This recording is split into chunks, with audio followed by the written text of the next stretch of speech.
हो गया, डन।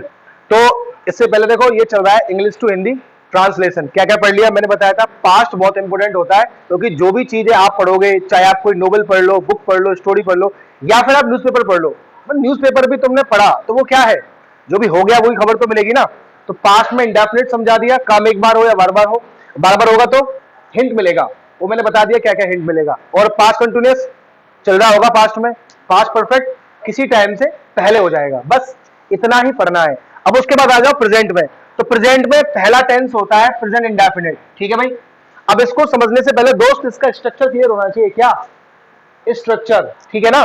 तो स्ट्रक्चर में समझ लो आप इस चीज को। एक तो होता है एक्टिव, एक्टिव का मतलब सब्जेक्ट काम करेगा, पैसिव का मतलब क्या होता है, सब्जेक्ट के ऊपर काम होगा, और नोवर का मतलब ना सब्जेक्ट काम करेगा ना सब्जेक्ट के ऊपर काम होगा, बस जो चीज है वैसी है। जैसे इस तरह की बात चलेगी, मैं डॉक्टर हूं, मैं इंजीनियर हूं, मेरे पास कार है, तो इसके लिए कुछ करना थोड़ी पड़ रहा है, पोजीशन की बात होती है, सिंपल कोई चीज रखने की या कुछ होने की।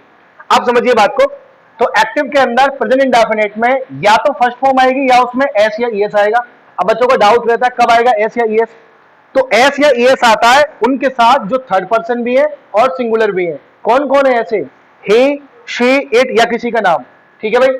नेगेटिव में क्या होगा, एक्टिव में डू या डस के बाद नॉट आएगा और फर्स्ट फॉर्म आएगी। तो ऊपर जो एस या ईएस ले रहे थे वही क्या लेंगे, डज लेंगे। क्यों, अरे भाई डू में ईएस लगा के ही तो बनाया ना डज, तो एस या ईएस वाले ही डज लेते हैं, ठीक है। आओ पैसिव में। पैसिव में क्या है, सब्जेक्ट, उसके बाद एसएमआर और उसके बाद वर्ब की, ये पैसिव है प्रेजेंट इंडेफिनिट का। कभी भी वो गलती मत कर देना कि एसएमआर तो कंटीन्यूअस में आते हैं, वो आईएनजी होती है, फिर थर्ड फॉर्म नहीं होती। आगे आइए, नो वर्ब स्ट्रक्चर देखो। एसएमआर के बाद या तो कोई नाउन या कोई एडजेक्टिव या फिर हैजअप के बाद कोई नाउन मिलेगा, तब भी क्या होगा, प्रेजेंट इंडेफिनिट होगा। फिर से आपका डाउट आएगा कि हमने तो हैजअप पढ़ा है भाई परफेक्ट में, मतलब आप बोलोगे ना हैजअप तो प्रेजेंट परफेक्ट में आता है, तो मैं भी तो बोल रहा हूं, लेकिन तब थर्ड फॉर्म होती है, नाउन नहीं होता। ऐसे ही एसएमआर प्रेजेंट कॉन्टिन्यूअस में आता है, ठीक है, लेकिन आईएनजी होती है, नाउन या एडजेक्टिव नहीं होता। चलिए, ये स्ट्रक्चर है, आपके दिमाग में होना चाहिए। अब देखें इसका इस्तेमाल क्या है। हाँ भाई, कोई बताएगा। देखो प्रेजेंट इंडेफिनिट के बहुत सारे इस्तेमाल है।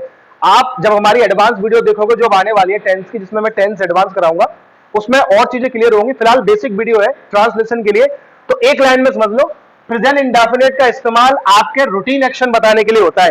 जैसे पास्ट इंडेफिनिट का इस्तेमाल पास्ट के तुम्हारे जो रूटीन एक्शन है, जो बार बार हुए होते थे या एक बार हुए, दोनों को बताता था। लेकिन ये एक बार होने वाले को नहीं बताता, ये मैक्सिमम बताता है। मतलब इन जनरल में बात करूं, ओवरऑल जितने भी तुम्हारे रूटीन एक्शंस हैं उनको बताता है। अब सवाल है रूटीन एक्शन क्या है। हाँ भाई तुम बताओ पहलवान साहब, क्या है। देखो रूटीन एक्शन का मतलब होता है, रूटीन समझो, एक्शन मतलब काम, वर्क, जो भी तुम करते हो। रूटीन मतलब क्या है, सुबह से शाम तक जो भी आपका शेड्यूल है, आप उठते हो, नहाते हो, धोते हो, खाते हो, पीते हो, जो भी आप करते हो सुबह से शाम तक। अब उसमें तुम्हारी हैबिट्स भी आ गई है ना, वो भी काम आ गया, जो हैबिट है वो भी आ गया, क्योंकि वो भी तो हो रहा है ना किसी ना किसी तरीके से बार बार, अरे है ना। और एक होता है क्या, आपका हैबिट नहीं है पर हो रहा है फिर भी। जैसे अब पढ़ना किसी की आदत है, किसी किसी की है, किसी की नहीं है। अब जिसकी नहीं है उसे भी पढ़ना पड़ रहा है, क्यों, क्लास तो लेनी है ना। तो रूटीन आप समझो पहले तो दो तरीके का होता है, एक रेगुलर, एक इरेगुलर। रेगुलर क्या होता है, रोज करोगे, इरेगुलर कभी कभी। अब जैसे तुम में से बहुत से लोग रोज नहाते हैं, कितने लोग नहाते हैं रोज, सच बोलना, रोज नहाते हो, ये रेगुलर रूटीन है, दिन में 3 बार, क्या बात है, अच्छा झूठ था आगे देखिए। अच्छा ये बताइए, और एक और बताओ, आप में से ऐसा कौन है जो एक दिन छोड़ के, 2 दिन छोड़ के, हफ्ते हफ्ते वाले कौन है, हफ्ते वाले भी हैं, थोड़ा संभल के, ठीक है, थोड़ा दूर होके बैठा करो।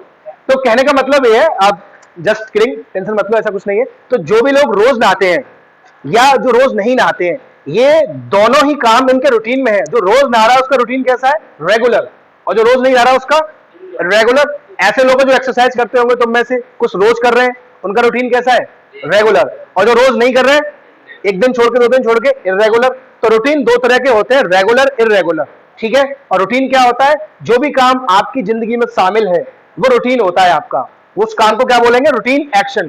क्लियर है। तो अब हमें कैसे पता लगेगा भाई प्रेजेंट इंडेफिनिट में कि रूटीन एक्शन है कि नहीं है। देखो, या तो सिंपल बातचीत कर रहे हो तो पता ही है, फिर तो कोई इश्यू नहीं है। लेकिन पेपर में अगर आता है कहीं पे लिखा हुआ, फिर उसका मतलब हमें निकालना है, तो ये ध्यान रखना, ये हिंट मिलेंगी, ये सारी की सारी वही हिंट है जो मैंने पास्ट परफेक्ट में भी, वो पास्ट इंडेफिनिट में भी बताई थी आपको। क्या क्या होती है, डेली, रेगुलरली, रोजाना, सेल्डम, रेयरली, वेयरली। ये सेल्डम, रेयरली, वेयरली, इसमें हार्डली भी होता है, स्कार्सली भी होता है, मैं लिखा रखा है पहले। इसका मतलब ना के बराबर, यूजुअली, अक्सर, या फिर एवरी प्लस टाइम आ जाए। और भी है, मैंने कम लिखी है। तो इससे पिछला जो वीडियो है ना हमारा पास्ट इंडेफिनिट का, उसमें मैंने सारी लिखा रखी है, वो यहां भी है। ठीक है, वहां पे बताती है कि पास्ट में काम बार बार होता था, पास्ट का रूटीन था। यहाँ पे क्या बताएंगी, प्रेजेंट में होता है बार बार, तभी तो बनेगा रूटीन एक्शन। अरे हाँ है ना, इतना समझ में आया। अब देखते हैं इसके एग्जांपल्स, मेक अ स्टॉप। और ठीक है, देखो अब ये मैंने दो एग्जांपल लिखे हैं, इनको बहुत ध्यान से समझना। और ये तुम्हें नहीं आते तो फिर बहुत बड़ी दिक्कत है। जैसे एक और देखो, आपने बोला आई हैव अ कार। अब इन तीनों को बहुत ध्यान से समझना, बहुत ही इंपॉर्टेंट है। पहला पॉइंट है, ही seldom abuses anyone at home. अब इसकी हिंदी वो जो तुम्हें आती है, ताहे तीहे ते हैं, उसे मत निकालना भाई, रहम कर देना। अगर तुम वहां टिक गए तो गए, फिर तुम इंग्लिश नहीं सीखने वाले भाई ताहे तीहे तक। पॉइंट समझो। पहला स्ट्रक्चर देखो कौन सा है, देखो सब्जेक्ट है, सब्जेक्ट के बाद ये सेंटेंस कहीं भी लिखा आ जाए, किसी न्यूज़पेपर में, किसी बुक में, कहीं भी, तो हिंदी कैसे निकलेगी, सेंस कैसे निकलेगा।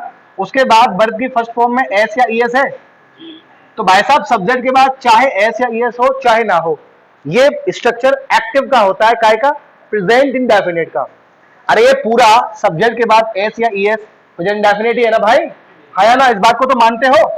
तो ये प्रेजेंट इंडेफिनिट है, इस बात को आपने मान लिया, वेरी गुड। मानना ही पड़ेगा, ऑप्शन ही क्या है, नहीं नहीं मानना नहीं पड़ेगा, ऐसा है। तो अब आगे देखिए, ये लिखा हुआ है, ठीक है, समझ गए आप। उसके बाद नंबर 2 पे क्या देखना होता है, एक्टिव है कि पैसिव है। क्या है भाई, एक्टिव है। तो यानी ये जो काम है ना एब्यूज वाला, ये कौन करेगा, सब्जेक्ट करेगा। एब्यूज तो समझते हो ना, मतलब बदतमीजी से, मतलब समझ रहे हो ना, बातचीत करना किसी से। तो अब ये जो है ही, ये इस काम को करता है, कंफर्म बात है, मतलब इसी को करना है, पहचान लिया। उसके बाद ये भी पहचान लिया कि एक्टिव है। अब आगे देखो हिंदी, इसका मतलब क्या है दोस्त, अगर ये सेल्डम नहीं भी लिखा होता तब भी प्रेजेंट इंडेफिनिट का मतलब है कि ये काम करना इस बंदे के रूटीन में शामिल है, मतलब ये ऐसा करता रहता है। ठीक है, अब अगर ये ना लिखा हो, मान लो सिर्फ इतना हो, तो इसका मतलब निकला कि भाई साहब ये जो बंदा है ना, ये किसी को भी घर पे क्या करता है, अब्यूज कर देता है, गाली दे देता है। पॉइंट समझ रहे हो ना मैं क्या बोल रहा हूं आपको। अब ये सेल्डम लिखने से क्या हुआ, पहले ये समझ लो, सेल्डम नहीं लिखा था तब भी यही मतलब था कि ये काम होता रहता है, लेकिन सेल्डम ने आके ये बता दिया कितनी बार होता है। सेल्डम का मतलब समझते हो ना के बराबर, यानी बहुत मुश्किल से गाली देता है वो किसी को घर पे, उसे कोई ज्यादा परेशान करता है तब। एक बार परेशान किया कोई बात नहीं, 2 बार किया, 4-5 बार किसी ने परेशान कर दिया, तब मजबूरन इसको थोड़ा सा सख्त लहजे में आके बात करनी पड़ती है। तो कहने का मतलब ये है, ये सेल्डम नहीं लिखा था तब भी इसका मतलब वही था, ये काम होता रहता है, लेकिन तब मतलब निकल रहा था रोज होता है। बात समझ रहे हो ना, यानी ज्यादा होता है। लेकिन सेल्डम ने हमको क्या बताया कि ये ना के बराबर होता है। तो प्रेजेंट इंडेफिनिट के लिए हिंट भी आती हैं, बात समझ रहे हो ना, उसी हिसाब से उसका फिर सेंस निकलता है कि भाई साहब ये रूटीन तो है इनका, ये करते रहते हैं, पर कितना करते हैं। यही डेली होता तो रोज, यही समटाइम्स होता तो कभी कभी देता है, अरे है ना, और यही होता है एवरीडे तब भी रोज, एवरी मंथ तो हर महीने। अरे समझ रहे हो ना, जैसी हिंट आएगी उसी के हिसाब से इसका मीनिंग जाएगा, समझ रहे हो ना भाई। तो ये सेल्डम ना हो तो इसका मतलब क्या है, करता है लेकिन ज्यादा करता है। सेल्डम हमको क्या बता रहा है, ना के बराबर करता है। अब आ जाइए नीचे, देखो नीचे देखो भाई, सब्जेक्ट है, अरे हाया ना, इसके बाद क्या है, इजेमार, और आगे जाके क्या है, ये एब्यूज नहीं एब्यूज्ड होगा, थर्ड फॉर्म है ना। तो इजेमार के बाद अगर थर्ड फॉर्म है तब भी तो प्रेजेंट इंडेफिनिट है, बोलो भाई, लेकिन पैसिव है। अब पैसिव है क्योंकि इजेमार के साथ थर्ड फॉर्म तो पैसिव में आती है ना, तो पैसिव है तो इसका मतलब अब ये काम ये नहीं करता भाई, अब इसके ऊपर होता है, यानी थोड़ा सा शैतान बच्चा है, शरारती बच्चा है, ये काम इसके ऊपर होता है। बात समझ रहे हो ना। तो पहला मैंने पहचाना, सब्जेक्ट है, इजेमार के बाद थर्ड फॉर्म यानी पैसिव। किसका पैसिव, पैसिव किसका, प्रेजेंट इंडेफिनिट का। तो इसकी हिंदी क्या निकलेगी कि भाई प्रेजेंट इंडेफिनिट है, मैंने पहचान लिया। उसमें मैंने फिर पहचाना क्या नंबर 2 पे कि पैसिव है, तो काम ये नहीं करेगा, इस पे होगा, इतना पहचान लिया। अब हिंदी क्या होती है प्रेजेंट इंडेफिनिट की, सेंस क्या होता है कि प्रेजेंट इंडेफिनिट बताता है आपको आपका रूटीन, ये काम कैसे होता है, रोज होता है, कभी कभी होता है, तो रूटीन बताता है पूरा वो, है ना। तो अब आप यहां पर देख लो दोस्त, इसका मतलब तो यह है कि ये गाली नहीं देता, इसको गाली पड़ती है, और कितनी बार पड़ती है, ये सेल्डम बता रहा है ना के बराबर, और यहीं पे सेल्डम ना होके होता डेली, तो गाली कैसे पड़ती है इसको, रोज रोज खाता है। अच्छा यहाँ पे होता समटाइम्स, तो कभी कभी, एवरीडे होता तब भी रोज होता, समझ रहे हो ना, अरे पॉइंट पकड़ रहे हो ना। अकेजनली होता तो तो किसी खास मौके पे पड़ती है, ईद दिवाली ऐसे टाइम पे पड़ती है इसको, है ना। तो वो डिपेंड करेगा हिंट कौन सी है, लेकिन मतलब वो निकलेगा कि ये काम होता रहता है, यानी रूटीन है। क्लियर है। अब ये तो आप समझते ही हो, आई हैव अ कार, अब कोई इसमें समझ ले भाई इसके पास क्या है, कार है, अरे हाँ है ना।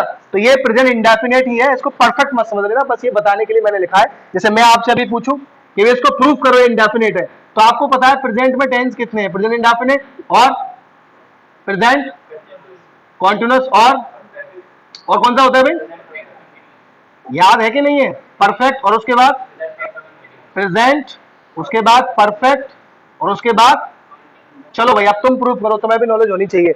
ये परफेक्ट होता प्रेजेंट का अगर थर्ड फॉर्म होती तो ऐसा नहीं है ना, ठीक है। ये परफेक्ट कॉन्टिन्यूअस भी हो सकता था अगर आगे बीन और आईएनजी होती, हैव बीन हैज बीन के साथ आईएनजी हो तभी तो होता है ना, वो भी नहीं है।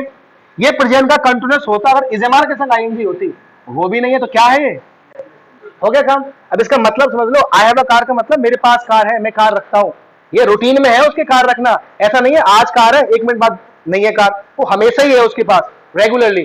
ठीक, चलो आज के लिए इतना ही है, मिलते हैं अगली क्लास में, साइन इन ऑफ।